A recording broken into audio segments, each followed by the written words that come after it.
It's hard to figure out what's next when you spend every day just surviving. There's no thriving when all you can do is survive. Tonight on KATU, not just a Portland problem. Every time we put in an application, it was, just that wonder if we were actually going to get approved. And every time we got denied, it kind of shut us down. KATU investigates homelessness in Oregon's rural counties and what's happening right now to get ahead of the alarming trends. We're going to see a gathering wave of homelessness across Oregon and the West Coast in the next year or two. I'm Angelica Thornton. Each rural community has its own challenges, but we found one common thread: the fear of ending up just like Portland. What I'm worried about is when you open up a shelter, you will see an influx of homeless people coming into our community. They're going to cause more harm. They're going to abandon people. You don't know that. You do not know what they're going to do except for do what they can to help people. Tonight, a KATU News investigation, the hidden homeless in rural Oregon. And we start with a deep dive into Polk County. We barely sleep. We're always on guard, or being, woke up by the cops, or, I can't tell you how many times I've been woke up by the cops, and told to move or check to see if I was alive. When you think of a homeless person, someone like Misty Mayan likely comes to mind. If you keep your car, nice looking and maintained, which mine is not right now, but, if you keep it nice looking, it's easier to slip under the radar. Misty fits the stereotype. She lives in her car, doesn't work, and uses meth every day. She told us she's dependent, but not addicted, that she needs it for pain and to cope with mental health issues. A lot of us become suicidal, and, I call it don't give a crap-icidal, because, I just don't care, live or die, whichever is fine, at this point. I get tired of everything being a battle every day. It's a constant fight every day, all day long, And Misty calls herself residentially challenged, not homeless. No matter how you word it, she needs help. That's not what life's supposed to be about. Life's supposed to be about thriving and being, having a purpose and that type of thing. And it's hard to have a purpose when you're in the position I am. But the crisis that has gripped Oregon is not a monolith. And in Polk County, where Misty lives, most people who are homeless or on the brink are not as visible as her, openly living in their vehicles or tents. They're the ones we don't see, the hidden homeless, doubling up with friends, family, or neighbors in overcrowded housing. Brent Demo knows that. He's the director of Family and Community Outreach in Polk County. His job is to fight poverty and keep people from ending up on the streets. When I started 15 years ago, it was me and a .5 receptionist, and we've sort of responded to the need in the community and reacted and built the department as you see it now. We spent a few weeks watching how Demo's department works. 2 resource centers are at the heart of it, pumping out help to people across Polk County. And they've never been busier. When we look at the numbers and the dollars spent just in our resource center across all of the programs, helping people with deposit, rent, utilities, we have seen quadruple the amount of people and the amount of money spent in some of our communities. He loves to help in the kitchen and learn. Lock it up. There you go. Perfect. Careful. Remember, you got to be slow with it, honey. Danielle McCalman's family was there. The 35-year-old is a mother of 6, a full-time nursing student who also works full-time. Her life now seems like an impossible juggling act. We are making some beef stew for dinner tonight. But last year at this time, she had even more balls in the air. Only there was no kitchen, no bathroom, no walls at all. She was living in a family member's garage in Independence. This is Facebook video of Danielle cooking meals on an electric skillet. She says she couldn't afford an apartment after escaping an abusive relationship and moving back to Oregon. My struggle was application fees, the deposit, because I know my credit's not the greatest, and being able to pay that very first initial rent payment. This is amazing if you're in a small space. Danielle was stuck in that garage for 3 years. Technically, she had a roof over her head, but it was rough. And with no real residence, she lost custody of 5 of her 6 kids. I dreamed of it every day. I cried about it. I prayed about it. but it didn't always mean that I was going to get there. Every time we put in an application, it was, you know, just that wonder if we were actually going to get approved, and every time we got denied, it kind of shut us down. Then her car battery went dead in downtown Dallas, and what she thought was just another stroke of bad luck turned into a blessing. She walked into the Polk County Resource Center and met Katrina. They found the cash to get her a new battery and eventually real housing. Family and community outreach paid for application fees, a deposit, and rent to help Danielle get back on her feet and get her kids back. You know, if my car battery wouldn't have broke down, and at that moment and literally like a block away from the resource center, I really don't feel like I would be here. I think I'd still be struggling, and I probably would be in a lot worse shape than I am now. That is one of the upstream services Brent Demo brags about, the lifelines, big and small, that save people from homelessness. One is for a client that's looking for glasses. It's what they talk about at service integration meetings. Each month, 6 different teams, one for each school district in Polk County, meet with more than 200 partnering agencies in towns around the county to talk about what people in the community need. Abby Warren is the coordinator, but it's all hands on deck. Anything from covering someone's vehicle registration fee. She has a job as a personal care assistant, and so she has kind of a limited income, and so this need would just be helpful to hurdle that piece. To fixing a family's broken boiler. They do a monthly gift. You can get this gift one time per year per organization. It's $10,000. But a water heater is a relatively easy problem to solve. Housing insecurity can quickly snowball into homelessness for many different reasons, and people are falling through the cracks. This is what the numbers look like after Polk County's last point-in-time count. 91 individuals unsheltered, sleeping outside in a vehicle or RV in rural Polk County. That's excluding West Salem, which is part of the county. 43 sheltered. That's people in emergency shelters, a hotel, or transitional housing. And 46 at risk, couch surfing, facing eviction, or in jail. 180 people seems small compared to Multnomah County, but it's a sharp increase for Polk. And the pit count is just a snapshot of homelessness on one single night in January. They're absolutely here. Our staff is working with them every day. They're not people that you're going to see out with a sign saying, "Hi, I'm homeless in Dallas, please help me." There's a lot of shame and embarrassment, and a lot of these folks are working, and they're hoping that the situation is temporary. But they're not going to announce themselves. It's just not the nature of how people that are struggling, it's not what they do. I love this community. I love the people here, and I love serving them. Former Dallas City Councilor Mickey Garris doesn't believe the data. You know what? I've been here for 43 years, and I don't see any women and children living on the streets. Garris is leading the charge against a micro-shelter community proposed for just outside downtown Dallas. We interviewed him in August next to the site on Holman Avenue. What I'm worried about is when you open up a shelter, you will see an influx of homeless people coming into our community.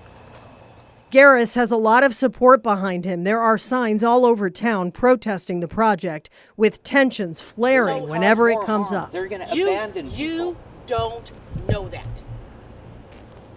You do not know what they're going to do except for do what they can to help people that are down on their luck right now. Tina Guy is the only holdout on Holman Avenue. She shares a fence with the proposed shelter property. Your house might be the only house on the street without a sign. Pretty sure that that's the case. Where's your sign? They don't have a sign that says, "Get a life," and I don't oppose the situation, and everybody else does. I don't oppose the situation because I've been there. I have family members that have been there. I have family members that are there right now. But the opposition is even louder than Tina. The Facebook group Garris created in July, Dallas Opposition to Homeless Shelter, now has nearly 3,000 members. People from all over Polk County who are worried the shelter will bring more crime and drug use and strain city resources. We are literally 1 block away from Dallas High School. We're 1 block away from a Chemeketa Community College campus. We have children walk into school every day here. Where the homeless are going to be situated here, where are the stores and the other services that they're going to have to go to? They're in town. What are they going to have to do? They're going to have to walk right past the property of the Dallas High School. The Salem-based nonprofit Church at the Park is buying the property and will run the micro-shelter community. They'll use the funding from Governor Tina Kotek's emergency housing order, nearly $1.6 million, and a Medicaid contract to pay for it for the next 2 years. The plan is to build 5 trailers that'll hold 40 beds and renovate this home to provide on-site services. This is one of their properties in Salem, which they opened as a youth shelter in October. Pastor DJ Vincent tells us the Dallas site will prioritize families and women first. So if we're talking about 180 plus people in Polk County, we believe in the next year we'll be celebrating almost 90 of those folks as completely reestablished, thriving neighbors. That to me is not bringing a problem, it's solving a problem. Both sides that are fighting over the future of this piece of land share the same fear that rural communities like Dallas, where tents are not yet a part of everyday life, will end up looking more like Salem or Portland. Only one side says it'll happen if we don't build shelters and offer services. The other side believes if you build it, they will come. The numbers that Church at the Park are telling you that we have here for homeless, and the numbers that some county officials, county commissioners, and a couple department heads in the county are projecting to the public to justify this are misleading at best, and I'll say outright lies even sometimes.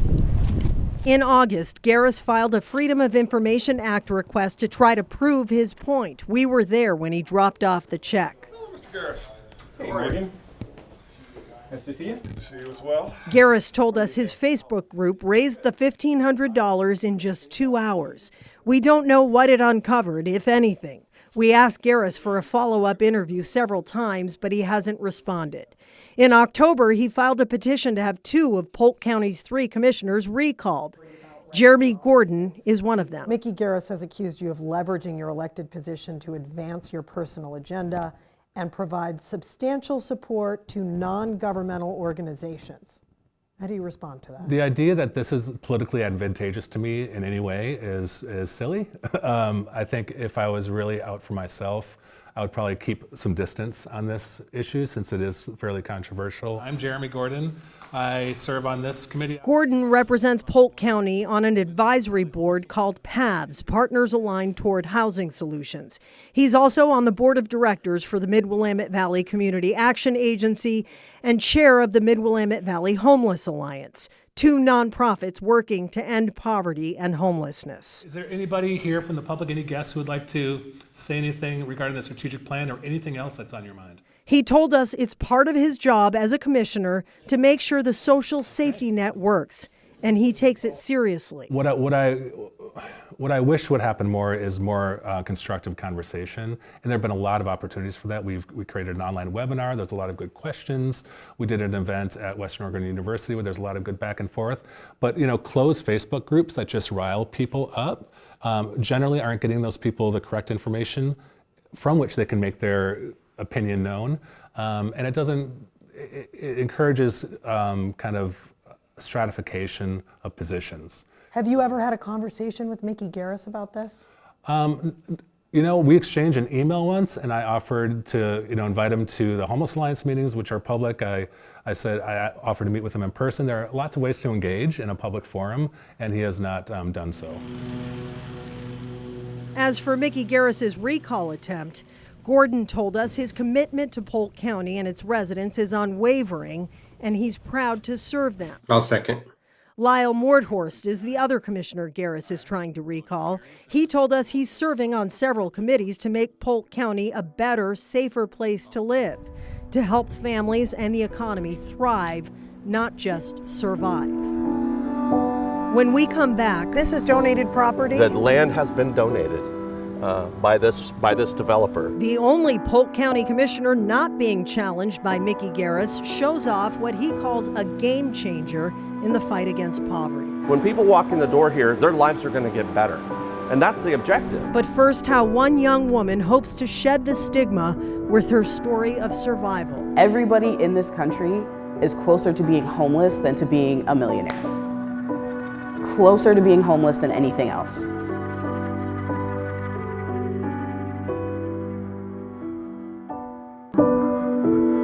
There was people that were, adamantly for it and adamantly against it. It's been 4 years since the dust settled over Gails Lodge, a veterans shelter tucked behind the Dallas United Methodist Church. There was a lot of concern from folks that I think in their heads they saw maybe like a Marion Square Park kind of situation, and we're really nervous about that. But there are no tents outside, no needles in the streets or on the neighboring property. A middle school on one side, a baseball complex on the other. You can what if anything to death in a theory, but until you do it, you don't know what's going to happen. Gails Lodge helps Polk County veterans find jobs and permanent housing. 35 men have lived here so far, 5 at a time. Alan Barnes has been here about 6 months. I ran into some pretty difficult circumstances coming out here. Barnes has a traumatic brain injury and now suffers from PTSD and seizures.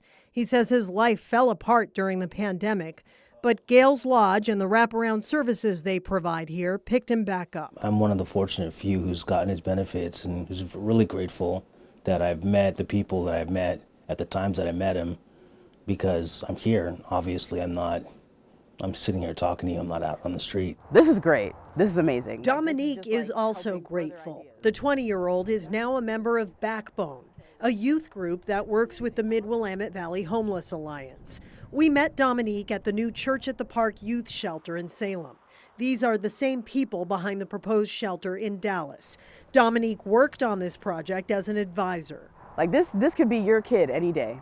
This could have been you any day. Dom says she floated around without a place to live after leaving an abusive home when she turned 18. Every day you're gonna see somebody like me that's been through some shit like that, and they're not gonna tell you because it can be embarrassing. Dominique is sharing her story to help pull back the curtain and shed the stigma around homelessness. Everybody in this country is closer to being homeless than to being a millionaire. Closer to being homeless than anything else. So for anybody to sit there and say like, oh, this isn't our problem, like they're lazy, they're an addict. Why are they an addict? Why are they lazy? Do they have the resources? Do they have rehab? Do they have supports? Dom's support was a safe house in Dallas and now a transitional housing program that's helping her build a rent history. Her plan is to finish college and get into social work. Being able to care and support and believe in other human beings does so much more than people think it does. And that's how I was able to get this far. This is donated property? The land has been donated by this developer. Craig Pope has been a Polk County commissioner for 13 years. He says this building in Monmouth, still under construction, is one of his proudest achievements. In 3 months, it'll open as Polk County's new resource center. I have pledged to the community all along as a county commissioner that I would use those COVID dollars, ARPA dollars, for things like this that last into the future and not put them into employees' pockets. That's Pope's way of promising money won't be wasted here. The project did balloon way past the initial estimates because of COVID-era construction costs and inflation, from $2.5 million to more than $5 million. But Pope says they scrounged and scrambled to find the funding, and he believes this will actually save the county money in the long run. When people walk in the door here, their lives are going to get better. And that's the objective. We want their lives to get better, so when they walk out that door, they're on a pathway to self-sustainability as quickly as possible. So that's what gets them off the street, that's what gets them off the tax rolls, and the rest of us having to pay for them to eat every day. The 13,000 square foot resource center will house services from more than 20 partners, including state agencies, nonprofits, and volunteer groups. We'll just go to the conference room like we always do. Brent Demo and his team are still onboarding, so people can make the most of their one-stop shopping for help. Families can just come to this one place in Monmouth and receive a lot of services. Only tell their story one time, only fill out one set of paperwork. It's going to be a game changer. Hello. Misty Mayan says she will be there, at least to pick up her mail. And who knows what that could lead to. What's next for you, Misty? I don't know. Honestly, I don't know. I don't know. You know, it's hard to figure out what's next when you spend every day just surviving. When we come back, if you want people off the streets, you have to give them a place to go. Avoiding the mistakes that left big cities like Portland and Salem in a seemingly insurmountable crisis.